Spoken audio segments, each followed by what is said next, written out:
l'un des docteurs naturothérapeutes les plus emblématiques de sa génération. 63 ans, il ne les fait pas, il est jeune, il peut battre, il peut faire le marathon d'Abidjan, tout ça, vraiment avec la main gauche. Sur les 10 km. Oui, c'est 40 km sans problème. Docteur Akafélix, bonjour. Bonjour Marcelin, bonjour Alix. Ah, oui, là, il a mis les deux ailes. Toutes mes excuses. C'est toujours un plaisir de vous avoir. Alors, docteur, le thème est très intéressant aujourd'hui, comme tous les thèmes d'ailleurs. Quel petit déjeuner pour étudiants, travailleurs de force et personnes âgées? C'est tout un programme. En effet, c'est un constat que je fais depuis 39 ans. L'étudiant, le travail de force, les personnes âgées mangent la même chose.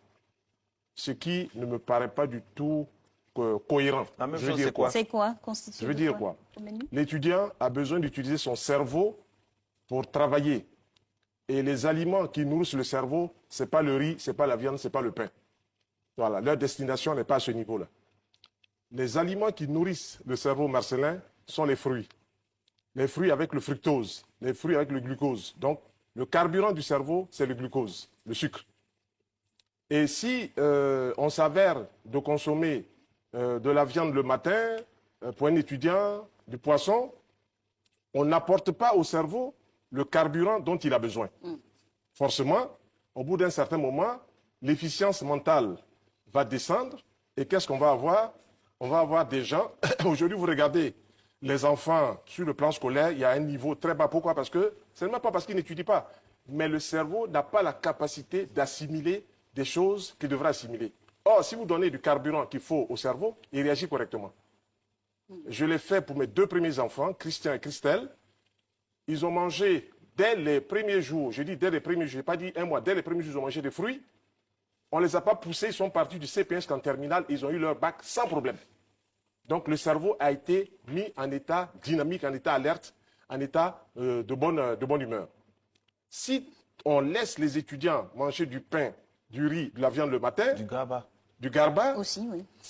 Pour moi, ce n'est pas conseillé. Pourquoi? Parce que cette alimentation-là ne nourrit pas le cerveau. Or, des médecins en France ont fait l'expérience de voir comment est-ce que le sucre allait au niveau du cerveau. Ils ont fait une expérience avec un appareil qu'on appelle le scintigraphe qui permet de voir quand le sucre est digéré, où il va. Et on a pris un groupe où il y avait du sucre blanc, sucre ordinaire, et puis un groupe où il y a de la banane.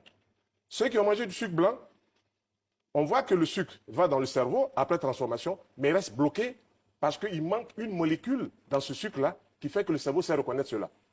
Et donc le cerveau reconnaît que le sucre blanc n'est pas bon et donc bloque la molécule en attendant des jours meilleurs. Par contre, ceux qui ont mangé de la banane douce, donc du sucre de bonne qualité, le cerveau a utilisé ce sucre-là à bon escient. Donc tout de suite, on voit que les aliments ont une destination. Tous les étudiants, tous les enfants du CP1 jusqu'à l'université doivent utiliser des fruits et surtout de la banane douce qui a une bonne fonction nutritionnelle pour le cerveau. Voilà. Donc voilà ce que je voulais dire par rapport aux intellectuels et aux étudiants. Là, c'est le cas